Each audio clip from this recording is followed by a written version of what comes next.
La habilidad para trazar los antecedentes de una iglesia hasta la primera iglesia a través de la sucesión apostólica es un argumento usado por un número de diferentes iglesias para asegurar que su iglesia es la verdadera iglesia.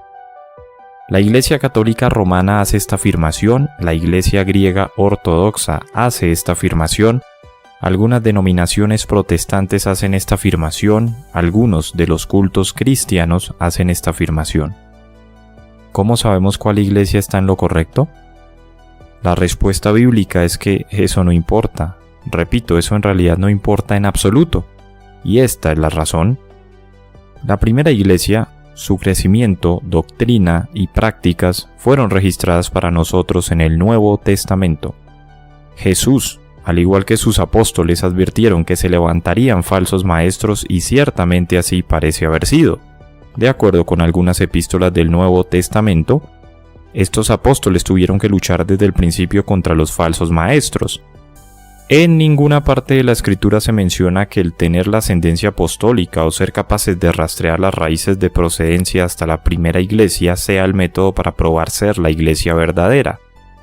Lo que sí lo es son las repetidas comparaciones entre lo que los falsos maestros enseñan y lo que la primera iglesia creía, tal como se registra en la Escritura. El que una iglesia sea la verdadera iglesia o no se determina comparando sus enseñanzas y prácticas con las de la iglesia del Nuevo Testamento como se lee en la Escritura. Por ejemplo, en Hechos 20, 17 al 38, el apóstol Pablo tuvo la oportunidad de hablar a los líderes de la iglesia en la gran ciudad de Éfeso, cara a cara y por última vez.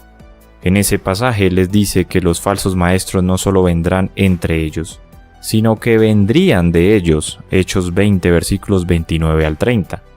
Pablo no declara la enseñanza de que deberán de seguir a la primera iglesia organizada como salvaguarda para la verdad. Más bien los encomienda a la salvaguarda de Dios y a la palabra de su gracia, Hechos 20:32. Por lo tanto, la verdad debe ser determinada mediante la dependencia de Dios y la palabra de su gracia, y la Escritura no puede ser quebrantada, Juan 10:35. Esta dependencia de la palabra de Dios más que el seguir a ciertos individuos fundadores es visto nuevamente en Gálatas 1, versículos 8 al 9, en donde Pablo declara: «Mas si aún nosotros, o un ángel del cielo, os anunciare otro evangelio diferente del que os hemos anunciado, sea anatema. Como antes hemos dicho, también ahora lo repito, si alguno os predica diferente evangelio del que habéis recibido, sea anatema». Por lo tanto, la base para determinar la verdad o el error no descansa aún sobre quién es el que la enseña, si aún nosotros o un ángel del cielo, dice la Escritura, sino de si es el mismo evangelio que ellos ya habían recibido y este evangelio está registrado en la Escritura. Otro ejemplo de esta dependencia de la palabra de Dios se encuentra en 2 de Pedro.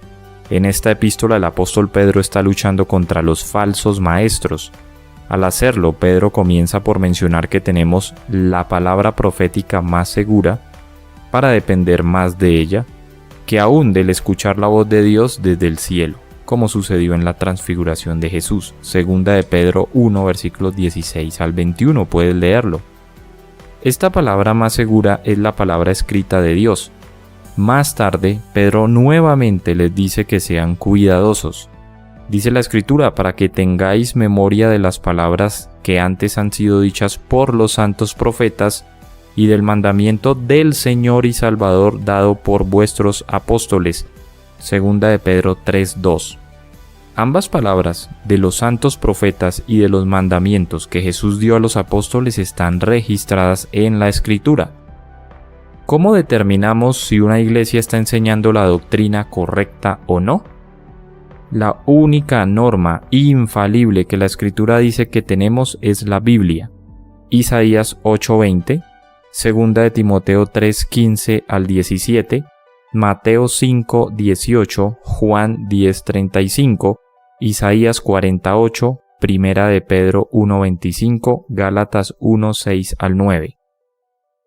La tradición forma parte de cada iglesia, y esa tradición debe ser comparada con la palabra de Dios, para que no vaya contra la verdad. Marcos capítulo 7 versículos 1 al 13. Mientras que es verdad que los cultos y algunas veces las iglesias ortodoxas tuercen la interpretación de la Escritura para dar soporte a sus prácticas, no obstante, la Escritura, cuando es vista en su contexto y estudiada fielmente, es capaz de guiarnos a la verdad. La primera iglesia es la iglesia que está registrada en el Nuevo Testamento, especialmente en el libro de los Hechos y las epístolas del apóstol Pablo.